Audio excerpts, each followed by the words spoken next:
Hello and welcome to the C3 Method Patreon weekly Q&A with your host Robert Poletic.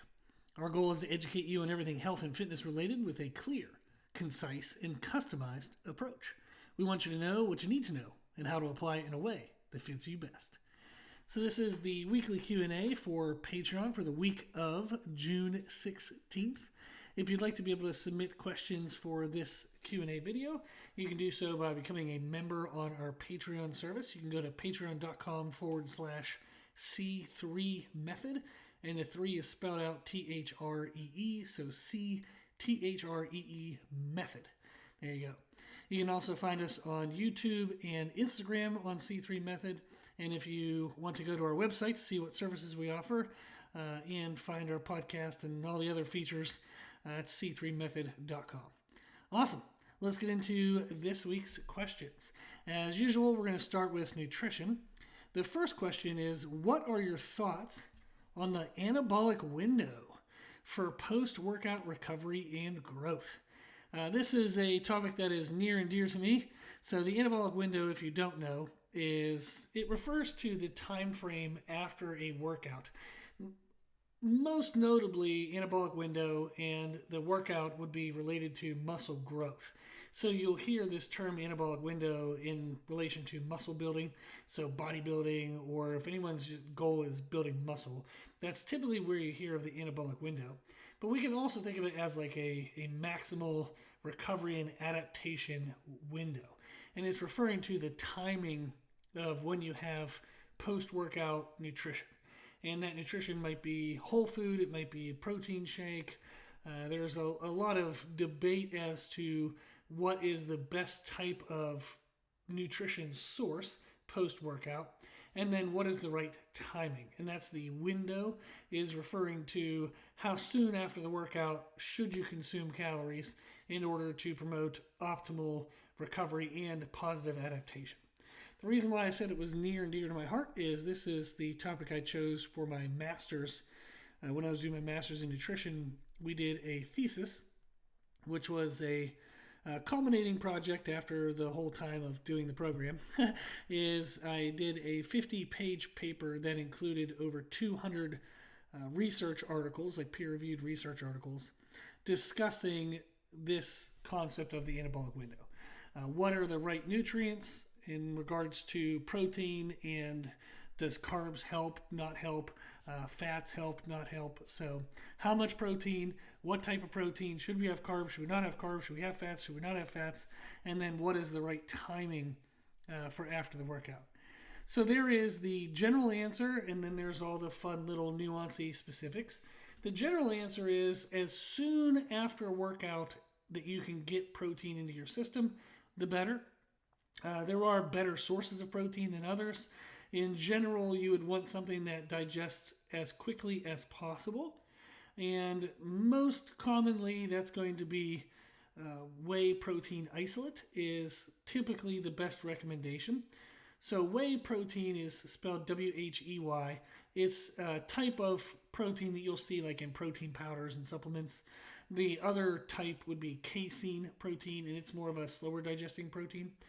So you can think of as casein as slow digesting protein powder, whey as fast digesting protein powder, and whey isolate is referring to a filtration process in which the whey protein is made, and it gets rid of as many things as possible that can just would get in the way of digestion, absorption, and utilization. So whey protein isolate would be considered the best source if you're going to do a protein source immediately after the workout. Now, the fun and complication of this is it does depend on what you've had to eat pre-workout, and if you had an intra-workout or not. That would then determine the need for a whey protein isolate protein powder post-workout, or if you can just do a whole food meal of still a relatively fast digesting protein source. So for example, if you had a pre-workout meal that had proteins that took, on average, say 3 to 6 hours to digest, and you had that 3 hours before the workout, then you're getting protein like releasing into your system. There's debate, and there's nuances about whether the body would actually have been digesting the protein from that meal during your workout, because the body does not prioritize digestion during the workout. So maybe that 3 to 6 hour window is actually delayed. So actually now you should have a 2-hour digestion protein source, but you want to have that. Make sure you only have it about maybe 2 hours or 2.5 hours before the workout, not any longer, because then you actually have any protein in your system after the workout. And oh my gosh, it can get ridiculous when we start worrying about all these nuances. In the grand scheme of things, none of these things really matter much because there are so many more important elements. Whether we're having the right amount of calories within, like, say, a 24-hour cycle, so per day, is more important. Whether we're having the right amount of protein per day is more important. Whether we're doing that actually consistently from day to day is more important. Hydration would arguably be more important because that impacts performance and digestion quality. So what you already eat could be digesting better. Your performance could be better if you're properly hydrated, and then that helps you create a better stimulus from your workout, which makes a better adaptation. There are just so many things that matter before the anabolic window. My summary of what I do, like, for myself for the anabolic window is I have an intra-workout drink that is pure just whey isolate. I don't have any carbohydrates with it, but I do have carbohydrates pre-workout to help fuel performance. I do not worry about the carbohydrates intra-workout or post-workout in the way in which I work out because I don't value the increased digestion rate of the whey isolate over the added calories of the carbohydrates. My goal right now is leanness. So I would like to, maintain the muscle I have, build a little muscle for sure, but I want to get leaner. That's my current goal. If I was already as lean as I wanted to be, then heck yeah, I would have carbs post-workout to help shuttle the protein faster into my muscle cells, which does happen when you have a very fast-digesting carbohydrate source post-workout with a fast-digesting protein source. So it really would depend on, fat loss as your goal. If that's true, your main focus is going to be calorie allocation per day, making sure you're in a correct deficit to get the fat loss that you want. It might mean that your recovery is a little bit slow between workouts. Maybe you only get 85% of the possible muscle you could have gotten rather than 100%, but your main goal is to not lose the muscle. So as long as you're getting 85% net positive, you're not losing, so that's great. You're actually still gaining, but you're getting that fat loss that you want. So there's a lot of nuances to it, and I think at this point I've managed to display how confusing it can be.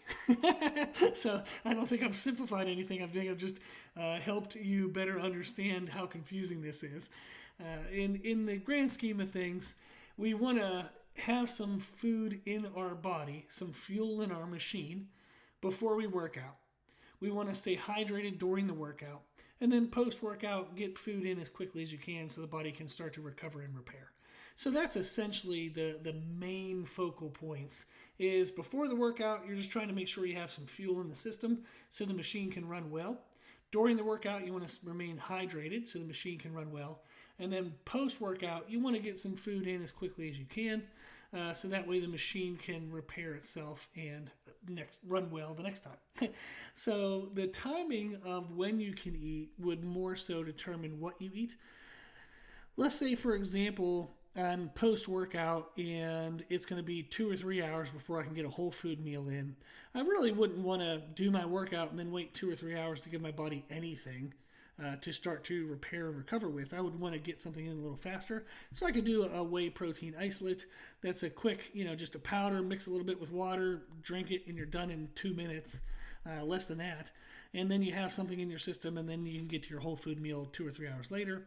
If you can get a whole food meal in right afterwards, then I would focus more on faster digesting proteins. There's no point in having like a steak post-workout because that can take 12 or more hours to actually start to digest and be available to the body.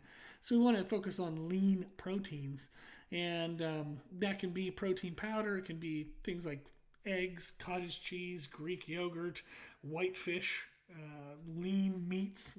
If you have like a really lean turkey, beef, ham, chicken, anything like that. Just really lean and fast digesting protein sources. So you can do a quick, simple Google search and just say, what are fast digesting protein sources? And then it gives you a list. And then for that list, you could say, how long does it take, or what protein sources digest in under 2 hours? There you go. And then it will give you a list and pick anything from there. So that would be a way to think through it. Typically, we want to avoid fats post-workout because fats are very slow digesting. They would slow down the digestion of the protein. You can pair carbs post-workout if you would like, if your goal isn't fat loss and or even if your goal is fat loss, but you have the calorie allowance for it, sure. Carbohydrates, when they're simple carbohydrates, very fast digesting carbohydrates, they do help shuttle the protein a little bit faster into the muscle cells, but it's not significant enough that if your goal is fat loss, I wouldn't lose the goal of fat loss by adding in the post-workout carbs, and then maybe your calories are too high for the day, and or you have to starve yourself at some other portion of the day to make your calorie requirements. So if your goal is fat loss, just get in a protein source. If your goal is anything other than fat loss, then a little bit of carbohydrates post-workout will help. And the faster digesting, the better. So that way you can get the protein in your system as quickly as possible. The exact amounts, that's a whole nother, nuance there. Typically what I would think of is the way I structure it for clients is if we think of the daily amount of protein that we need, so how much we need per 24 hours, I then have my clients break that down into 3 sections of the day. So we know that you're going to be asleep for 6 to 8 hours, roughly. That means we're awake for 16 to 18 hours of the day. If we divide that into 3 sections of the day, it's roughly the first 5 to 6 hours of the day is the first 1/3 of your day. The next 5 to 6 hours is the middle third, and then the final 5 to 6 hours is the final 1/3 of the day. If we have our total protein goal, let's say our goal is 150 grams. Well, I want to have 50 grams in the first 1/3 of the day, 50 grams in the middle third of the day, and then 50 grams by the final third of the day. And then within each of those windows, where do I work out? If I work out in the morning, well, then I know my goal is 50 grams of protein in the first 5 to 6 hours. So if I'm going to work out, part of the 50 grams of protein should come from a fast digesting protein source after my workout. If I work out in the middle of the day, it's the same thing. It just comes from part of that 50 grams. So you can figure out how much protein you should have post-workout by just making sure that it fits into each 1/3 of the day, depending on whatever your total daily goal is. So again, if you were allocated, say, 50 grams of protein in that final 1/3 of the day, and that's when you work out, you would just have enough protein post-workout, depending on what you had pre-workout, to make sure you met that 50 grams of protein goal for that 1/3 of the day. It might sound complicated because I'm having to explain everything, but if you saw it on paper, if you practiced it for a couple days, it's much easier to structure your day with this thirds concept, and then just focusing on the amount of protein you would have per third, and total calories per third as well. We divide our calories by 3 and kind of break those down into each third.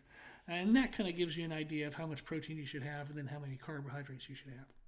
If you have any more in-depth questions about this, we do offer, one-on-one nutrition coaching as a service. So if you're interested in that, just reach out on our website, www.c3method.com, and I can help you kind of set this structure up specific to your numbers, your needs, your food preferences, and your schedule. And then that'll give you an idea of how this would best work for you, and then you can kind of run that on your own. So the anabolic window is a thing. It is good to get protein in as quickly as we can post-workout. It helps us recover faster. It helps us get a better amount of muscle growth out of that time frame when the body is most responsive to repairing and growing muscle tissue. Cool. Next question we have. In one of your recent podcasts, I'll read it. I'll start that again. In one of your recent podcasts, you mentioned the negatives of fasted cardio and or exercise. So fasted cardio, fasted exercise.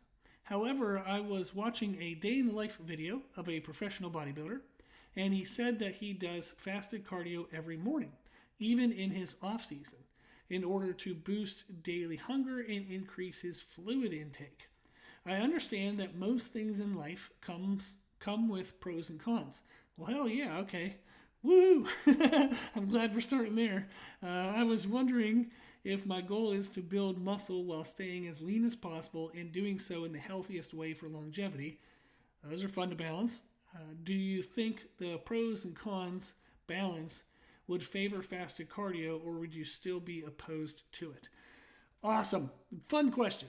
There's a lot. Let's start through some of it, and then I'll go through the rest of it as it comes up in my mind. If we're looking at a professional bodybuilder, most commonly we're going to be looking at somebody who's taking exogenous testosterone and other hormonal support. So they are protecting their hormones with outside of the body hormonal support. Steroids, whatever you want to call it. Steroids is a ridiculously broad term for this, but there is hormonal support.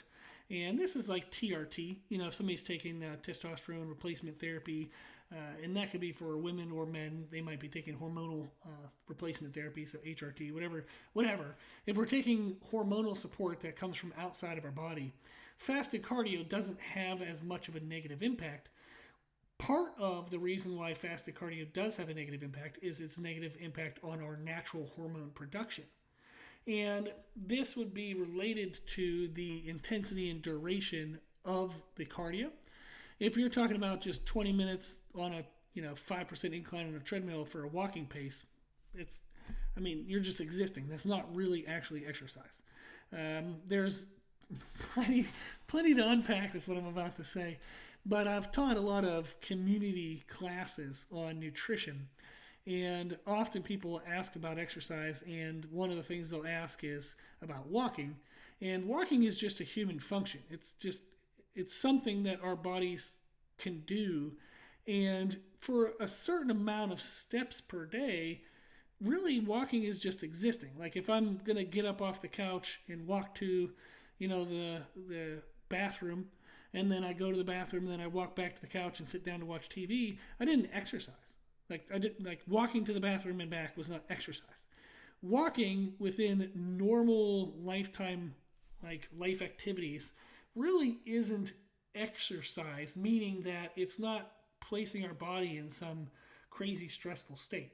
Now, if somebody's out of shape, they're overweight, or they have some kind of, special individual condition that is extremely strenuous and miserable for them to do, then yes, that's going to be exercise, because it's going to elevate their heart rate. It's going to place stress on the body, which will start to increase cortisol. It's basically what determines whether something's exercise or not is how our body responds to it. If our body responds by feeling stressed, then we could say that is exercise. Exercise is voluntary stress. So we are putting our body under physical stress voluntarily, and the degree of stress that we create kind of dictates whether that exercise was moderate or intense. The reason why I'm saying all of that is the fasted cardio, the impact that it has on the pros and cons list, the con side, the cons of fasted cardio are related to the stress that it creates for the body. So if this person wakes up and they just walk casually for 20 minutes, get a really light sweat, they can talk the whole time they're doing it. They're not really so out of breath they can't talk. Maybe they're talking to the camera, taking a couple deep breaths, light sweat. But overall, it's like, they didn't get their body in that much stress. It's not going to have much of a negative impact on hormones. The body's not going to feel so insanely stressed and overworked that all of a sudden it can't produce its normal testosterone and estrogen or growth hormone.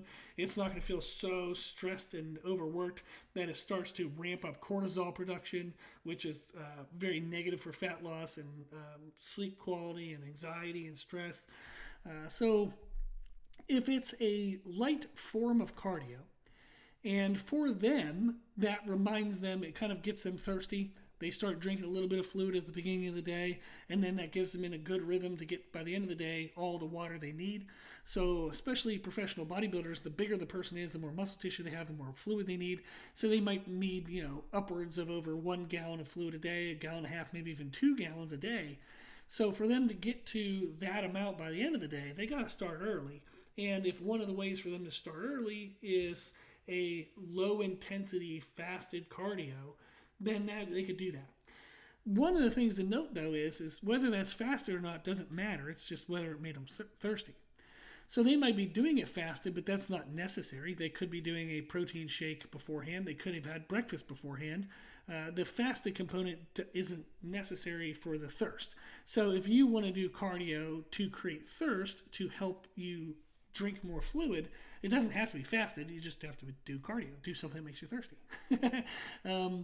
The other thing he said was that they were saying they do it in the off season in order to help boost daily hunger. So if this is a professional bodybuilder, one of the hardest things as a professional bodybuilder is eating how much food you need. Even amateurs that I work with, like people who are competitive, they're trying to put on muscle tissue. They struggle often to eat as much as they need to. It would be easy if we could get the calories through pizza and ice cream, but we can't. We got to get the calories through healthy foods that match our digestion needs, our the right quality of foods to stay lean while giving us the nutrients we need to build muscle tissue and optimize our kind of protein synthesis process, muscle building process. So those foods tend to be pretty hard to eat. If we think of basic example of chicken and rice, it's really hard to eat a lot of calories of chicken and rice. So if they're doing cardio in the morning to boost hunger, then great if that helps them. But another thing to kind of note is it didn't need to be fasted. Actually, fasted is counter to their goal. Maybe they could get up in the morning and have some type of protein and greens shake, or protein and carbs, or even some protein and like moderate fats. And that gets calories in their face. They then go for the cardio. The cardio produces a little bit of hunger because now all of a sudden they're using more calories, especially if they're at a high body weight. The walking, even at a low intensity, can burn a significant amount of calories, several hundred calories, depending on the length of their walk, the duration of the walk. And it's getting them that thirst production. So the concept of doing cardio in the morning is what's helping them with hunger and thirst, not that it's fasted. It doesn't need to be fasted. So if you're looking for those benefits, you can do that fasted or not fasted. And I would argue that it doesn't need to be fasted, so don't do it fasted. The issue with fasted workouts and cardio as the intensity grows. So if somebody does a fasted like weight training session, or they do fasted really high interval, high intensity type training, and we're talking about 30 or more minutes, you're going to start to really produce a ton of cortisol, which limits fat loss during the day. And it can have a negative sleep impact, negative mood impact, negative daily energy impact. There's a lot of negatives to that. Then they're also waking up from a fasted state. They've been sleeping for, say, at least 6 hours. Like whatever they had for dinner the night before is probably gone. So their machine is empty. No fuel, no oil. It's just empty. And then they get up and they do all this activity that demands a whole bunch from the body and stresses the hell out of the body. They're digging themselves in a recovery hole at the very beginning of the day. Then whatever they have for breakfast hopefully can get them somewhat out of the hole. And then between breakfast and the next meal, they're digging more of a hole because they're up and active and doing things. And then hopefully by lunch, they can dig themselves out of that hole a little bit more. So usually what ends up happening is the whole day the person is spent eating food, trying to get to just baseline recovery. So if they woke up at, say, a baseline of 0, they exercised and beat themselves up to a point of -5 recovery. They have to catch up to 0 and then eat above that to get positive adaptations. We don't get stronger. We don't get bigger muscles. We don't get better endurance by going from -5 to 0. It's what we get above 0. So when somebody does fasted high-intensity exercise in the morning, they end up spending the whole day barely getting to baseline. So then the next day they train, they've maybe just made it back to the baseline recovery. They've never made positive adaptation. And this is why people will train for years and make really no significant difference, because they're spending their whole time catching up to 0. And that's what we want to avoid. If we do have some food, whether that's whole food, powders, drinks, whatever, pre-workout, it gives our body a little bit of something to mitigate some of that stress during the workout. So instead of ending the workout at -5, I only ended at -2 or 3. Now, breakfast puts me to 0. Lunch starts to put me at +1 or 2. Maybe by dinner I'm at plus 2 or 3, and then by the next day I've now made 2 or 3 units of progression rather than fighting the whole time to get back to 0. So that is the pros and cons in a short way of the fasted cardio or fasted exercise. Is if you do it fasted in the morning and it's high intensity, you're going to spend your whole life getting back to 0. We don't want that. That sounds miserable, and it is. We don't want to spend our whole life doing a whole bunch of effort to get nothing from it, just to maintain or sustain where we are. We want to improve. If you want to improve, you want to get some food in before your workout, so that way your body can mitigate some of the stress of the workout, and then it gives you a better chance to not only get out of the recovery needs, but get into the adaptation amounts of recovery. So that's what we're really looking for. So hopefully that was helpful. If your goal is to build muscle and stay lean and be healthy, then pre-workout nutrition is extremely important, because you think about health, it mitigates inflammation by having food beforehand. It mitigates cortisol production, which is a negative health hormone.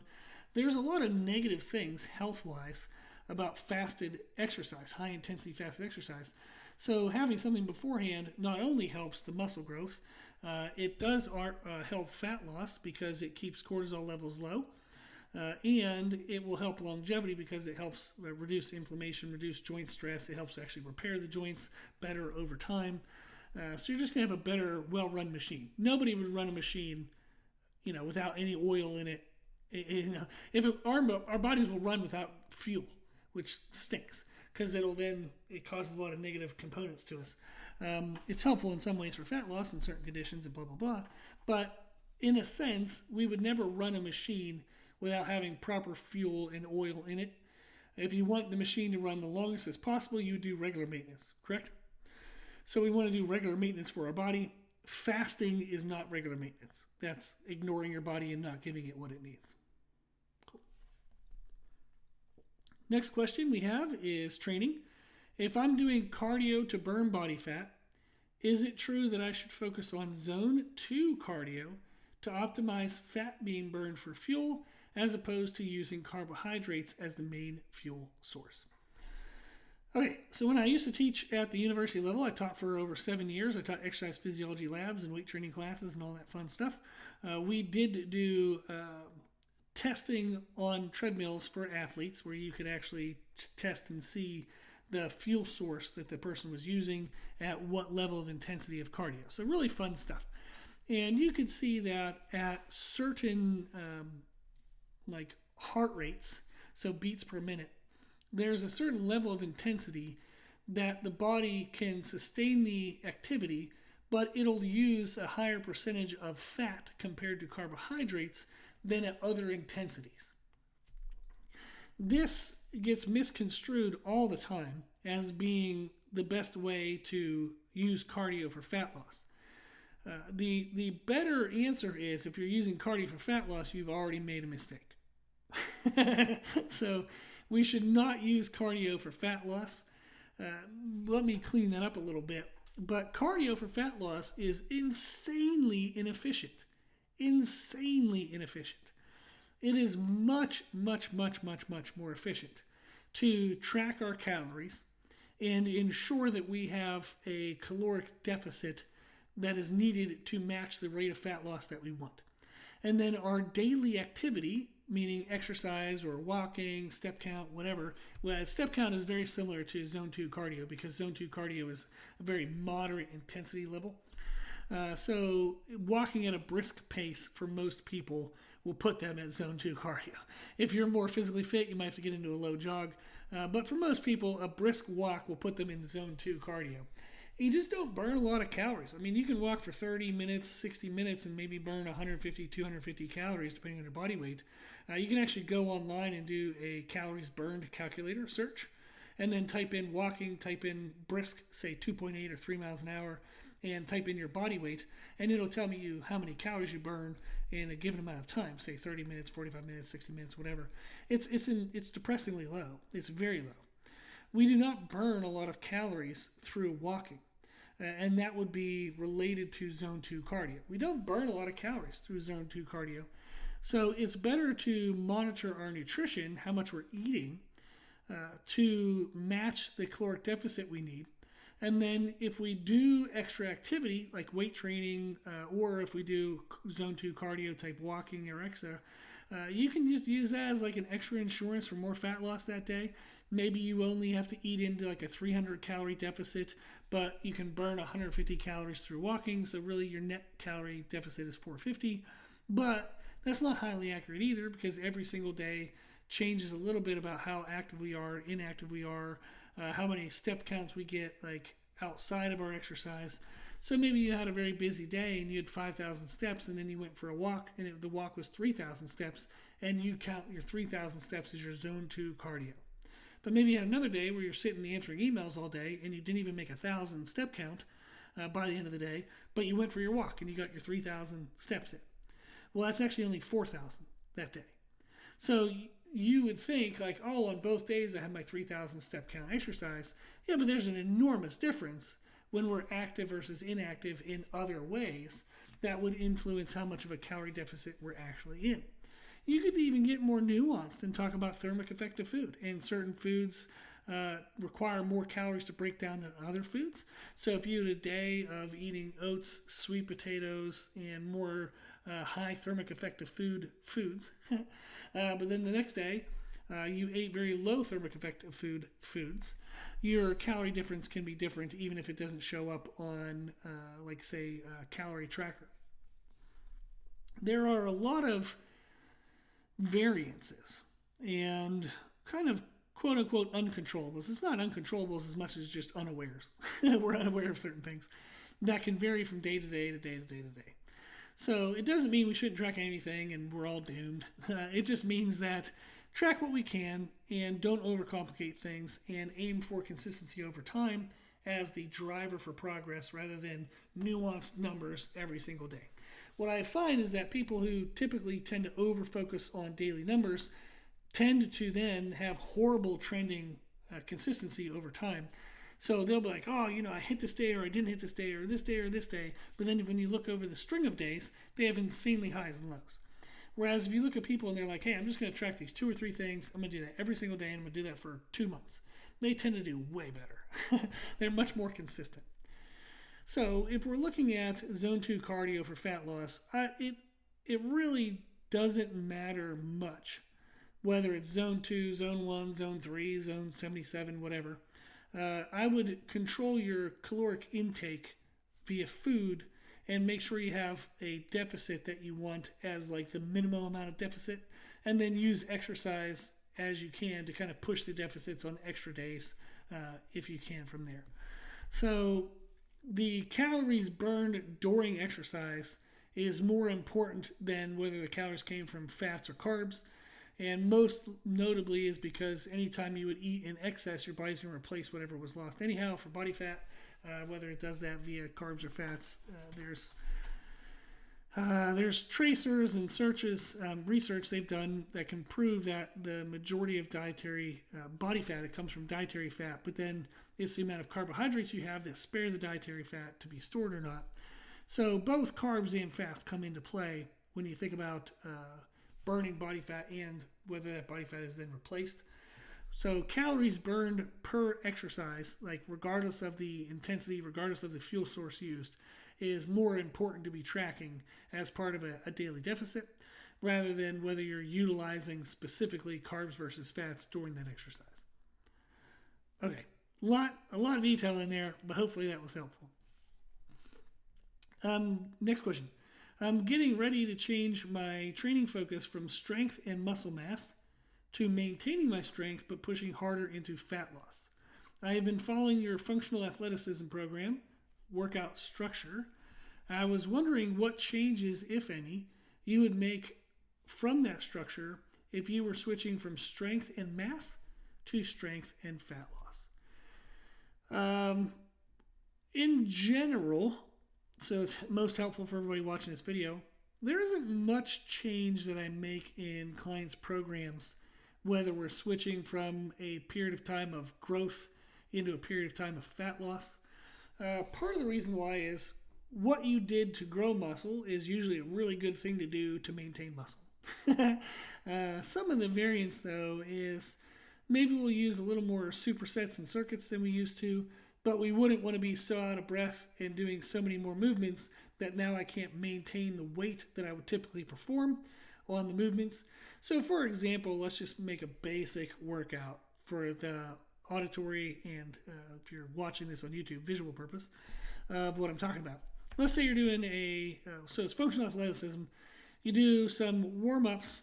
Maybe you do squats and walking lunges and pull-ups. There you go. So functional athleticism. So squats, walking lunges, and pull-ups. When you're focusing on strength and mass and you're not really caring about fat loss, hopefully our nutrition is set up to where you're not gaining a bunch of unnecessary fat. So you're eating around maintenance, slight surplus.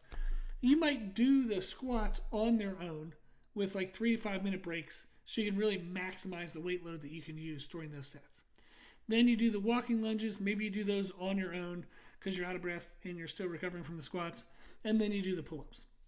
When we get into fat loss, maybe we would do the squats on their own, but then superset the pull-ups and the lunges. And that allows us to get a little bit of a higher intensity out of that same workload. And that can promote a little bit more of a caloric burn.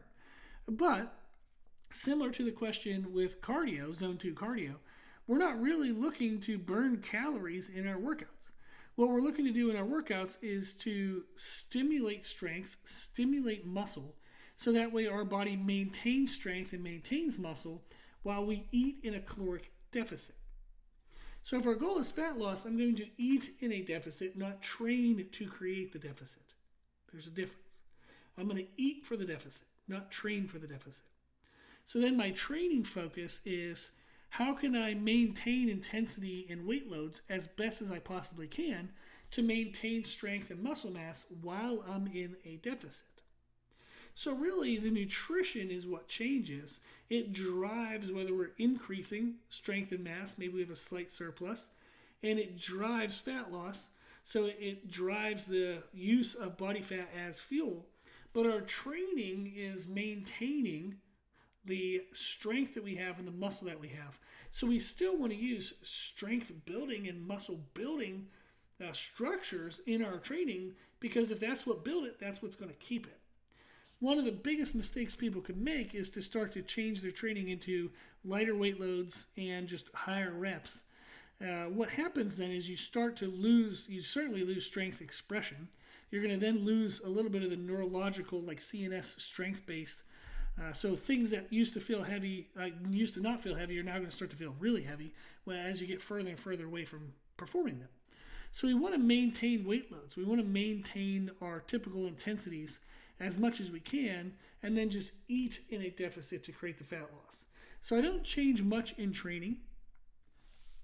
One of the things that would be a consideration, though, is if you do have to get into what would be considered a significant caloric deficit, you may then be limiting your recovery. So maybe you're not fully optimally recovering between workouts. So maybe my RPEs, my rate of perceived exertion, the rate of how intense the movements feel, I might be a little more cautious. So previously when I'm eating in a caloric surplus, maybe I'll train to a 9 RPE or even a 10 RPE on some major movements. Whereas when I'm in a calorie deficit and I'm driving fat loss, I might want to train to maybe only like an 8 RPE, just to save a little bit of stress on my connective tissue and stay a little bit away from whether things were really good or injured. So we might not want to get to that edge of being injured as close to that edge. We might want to be a little more cautious when we're in a calorie deficit. I still want to lift heavy things. I still want to be intense in my training. But it's really the calories that are going to change, so the way we eat changes. And then in our training, I might want to be a little more cautious, knowing that my recovery might be a little less than optimal. So there isn't much I would change in this training structure. I would just maybe back off the 9 and 10 RPEs and be a little more controlled and stay with 8 RPEs. And if you're worried, oh my gosh, am I doing enough? Just add an extra working set. So stay around a 7-8 RPE and then add an extra working set, and then I can kind of mitigate a smidge of a reduction in intensity by adding a smidge of volume. Cool. Next question we have is, how can I improve my sleep quality? Woof! There's a ton. Okay. typically the best piece of advice, the thing you'll hear most commonly, sleep quality is something I've looked into a lot. I have had a lot of sleeping issues related to throat surgeries and a throat condition that I have had since birth. So I have very limited sleep positions, and then I've had a lot of sleep issues with another throat condition which related to inflammation in my throat and made breathing very hard. So I've had a lot of sleep apnea issues and concerns. So I've looked a lot into this, listened to a lot of podcasts, listened to a lot of books. The most common thing you'll hear is to go to bed at the same time every night. Whether you wake up or not at the same time doesn't really matter as much as going to bed at the same time does. So if you have the routine of going to bed, say at 10 p.m., try to do that all the time, every time. Now, you might not feel tired at 10 p.m., but get into bed anyhow. What you can do, one of the little tricks I have for that is don't use a visual stimulus. So don't get into bed and watch your phone, Netflix or YouTube or whatever the heck. You can use an auditory stimulus. So I will maybe put a podcast on, or like I listen to sometimes sermons at night. It's just a nice, happy, peaceful thing to go to bed. So it just kind of depends on whatever doesn't rally you up. Don't listen to something that fires you up and makes you mad or anything. Listen to something that's semi-interesting that you want to learn about. And just put that in, like an earplug or, earbud if you have a partner in bed and they don't want to listen to that. Or if you're by yourself, you can, full blast, whatever you want. But if you listen to something, close your eyes. And assuming the room is also, I'll get into this in a second, in the right environment. But just having an auditory stimulus doesn't keep you awake as much. You'll pretty much pass out much quicker than you think you would. Whereas if you're watching something, you'll say, oh, I'm not quite tired yet. No shit. Like you're doing something that's keeping your attention and keeping your body up and working and moving. So it's like walking to get tired. Like if you keep walking, you're not going to fall asleep. But if you walk for a while, then you sit down, you're going to fall asleep. So if you just keep using your brain and watching this stimulus and watching, you're going to not feel like you're tired. So get rid of a visual stimulus, use an auditory stimulus, and just lay in bed at the same time every night. That'll help a lot.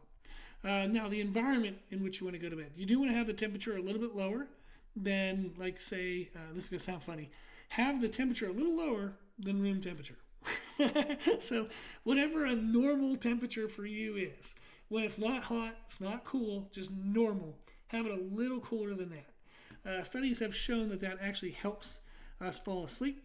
When our body temperature starts to come down a little bit, our body kind of in a sense like hibernates. It's triggered to hibernate, so it's triggered to fall asleep, and that will help. You also want to have as few or as consistent of noises and sounds and stimuli as possible. So you'll hear people use like sound machines because it's a nice consistent white noise, just a nice and consistent. Rather than having no noise, but then you hear creaks and cracks and maybe city noises. So you want to have something that makes the noise consistent. That'll help. Get rid of light. Our skin is actually sensitive to light. You can actually see light through your eyelids. So you want to get rid of light. That's a reduction of another stimulus. So those are basically the main things. You want to have a light cover over your skin as well. So we have a lot of little hairs on our body. Women too have a lot of little hairs in their body, and those will pick up changes in air current, and that's again another stimulus. So if you put a light cover on, that will help dull the sensitivity of the skin, and that's again one less stimuli keeping us awake. So those are a couple things we can do. Another thing you can think about is reducing stimulus before you get into bed. So if you're just, high flying, crazy, then lay in bed and try to calm down, that's a fast turnaround. So you can start, 30 minutes before bed, maybe bringing the lights in the house down. Maybe, calming things down. Maybe do a sitting activity rather than a standing activity. There's a lot of things to just kind of think of ramping yourself down, like reducing stimulus as you get closer and closer to when you go to bed. One of the biggest mistakes I made when I was younger, two mistakes, is number one is when I had stuff to do, I would stay up late to get it done and then wake up in the morning. Horrible decision. So now what I do is I go to bed when I normally should go to bed, and I get up early if I need to. So if I need to do something, like work-wise or whatever, I'll get up at 4 a.m. Maybe I'll go to bed at 10 if that's my normal bedtime, 10. I'll get up at 4 to get stuff done rather than getting up at 6 at my normal time. So I don't stay up late to get things done. I wake up early to get things done. And that has a much less negative impact on our circadian rhythm, our sleep rhythm. So you'll actually have much better quality of sleep by sleeping shorter rather than going to bed later. Then the second thing was, when I felt overwhelmed and stressed in life, I will often have this urge to stay up late as a way to have decompression and low stimulus. We also can refer to that as me time. So just whenever the world finally leaves you the hell alone and you can just relax. Often people will stay up late because they have that moment of relaxation. Well, you can choose to stay up later than the world. So you're going to stay awake longer than the world does, and that gives you your window of time. Or you can go to bed early and wake up before the world does. So you can either stay awake longer than the world and then get your quiet time, or you can wake up before the world and get your quiet time. That's a much better alternative. So that's actually what Meredith and I do, and thankfully she did it before we met and I did it before we met, so we just kind of bonded that habit together, is we get up before the world gets up, and then that gives us our me time, that gives us our time to focus on whatever we want to do that gives us like a low stimulus, kind of a self-growth moment. So sometimes I'll wake up early and do a workout. Sometimes I'll wake up early and get some work done because then I have lower anxiety throughout the day because I already know that's done. Sometimes we'll get up early and we'll just snuggle on the couch with our dog and watch some random thing on TV. And that's just a nice quiet time. So what you do at that time doesn't really matter, but what you'll find is if you're staying up late to have that low stimulus, the world leaves me alone time, that's going to negatively impact your sleep quality. So instead of staying up late to have that, wake up early to have that. Cool. And then our last question is a business question. I struggle with how to promote myself online as a trainer. I have a decent physique, but I'm not the biggest or leanest. I'm decently strong, but I'm not the strongest. How can you present yourself online to get clients when you're not, quote unquote, great at any specific aspect? I want to build my brand to help my business grow, but I don't know what to focus my brand on. Okay, good question. If your goal is to be the strongest, there's really only one person that gets to say that. If your goal is to be the fastest, there's really only one person that gets to say that. So it can be very challenging if you believe that you need to be the best at something, and then that is what your brand is. The people who are the best at something don't get to stay the best forever, unfortunately, but they can at least claim they had the best at one point. But that's a very small percentage of the crowd. And then also, a large percentage of the people who are the best at something don't know how they got there because they hired a coach. And the coach told them what to do and they just followed it. So even if somebody is the best at something, it certainly does not mean that they can make you the best at it as well. So I wouldn't worry about whether you're the best or not. When you're thinking about a personal brand, what I tell my training clients is, if we focus on it this way, this might help you start to generate some ideas. What have you done that maybe 5 or 10 years ago you didn't know you could do? So in the last 5 to 10 years, what have you done that you're proud of? What have you done that when you look at it, you're like, oh man, that was really successful. That was cool that I could do that. I didn't think I could do that. I didn't know I could do that. This is pretty badass. I'm very happy of this. I'm very proud of this. So likely in the last, even if you go back 1 year, 2 years, 3 years, 5 years, whatever, depending on what your age is, there's likely something you've done that when you look back at it, you were proud of it. That's also commonly going to be related to something that built or developed a skill set out of you that you didn't have prior to that event. So let's say, for example, you set a goal for yourself and you're like, I'm going to work out every day, maybe for 3 months in a row. So 90 days. I'm going to work out every day for 90 days. And during that time, there were days it was really hard. There were days you had to wake up early to make sure you got it in, stay up late to make sure you got it in. There were days it was crazy stressful and maybe you're doing push-ups in a hallway just to make sure you got something in. But somehow you made it through. You trained every day for 90 days. That can be something you're proud of. And often you're going to be proud of it because it was a struggle. It was a challenge. It was something that challenged who you were and helped you become better in some way. There was a new skill set developed, a new mindset unlocked. There was something new after that you didn't have before that. If you think of that, if you can identify 1, 2, or 3 things like that for you, that then can become what you can help others do.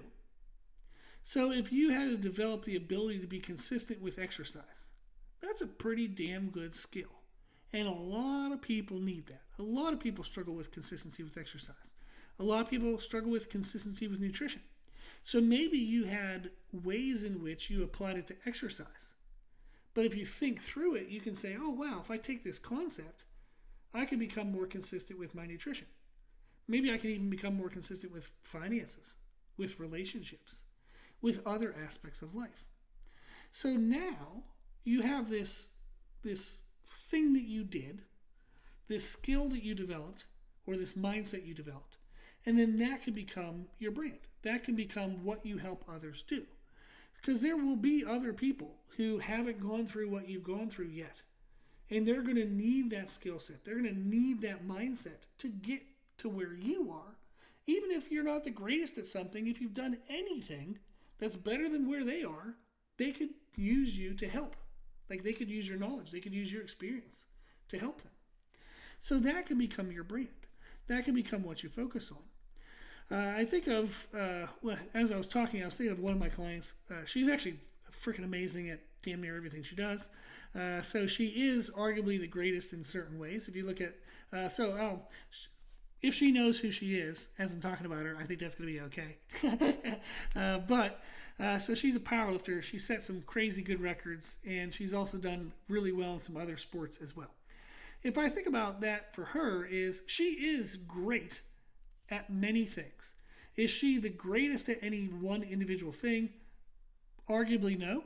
We don't have an all-time world record for all weight classes in all conditions and da-da-da-da-da. She has some really good records, but she doesn't have that. So she's up at the mountain. She's in the top 1%, but she's not that 0.1%, right?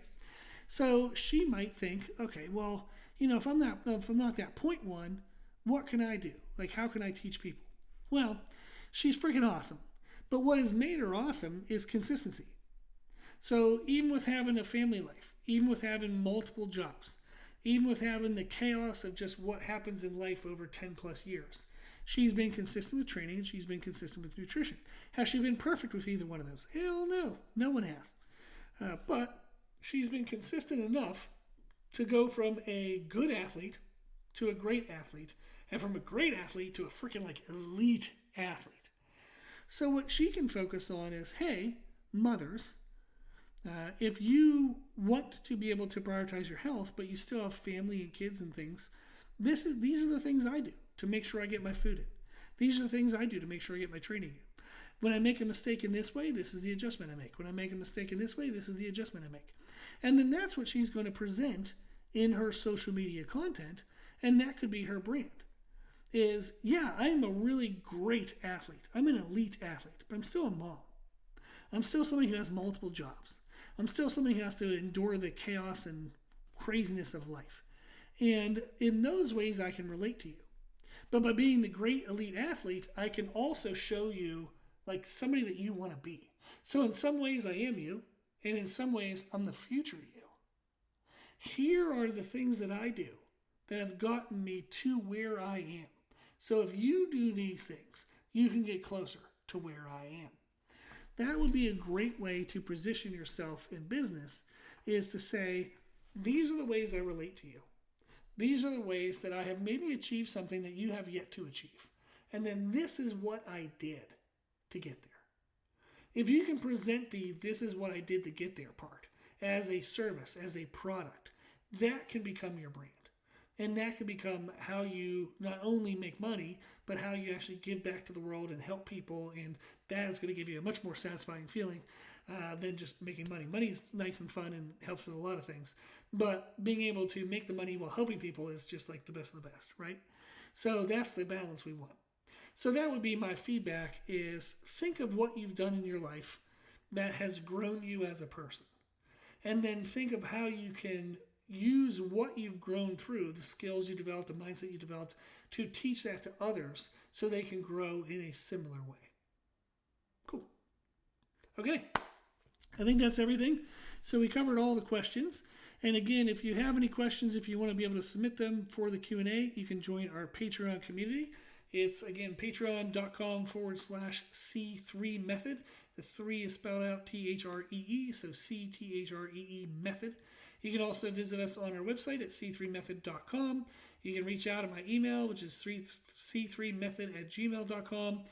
Whatever you need, however you need it, I hope you reach out so you can get it. There you go.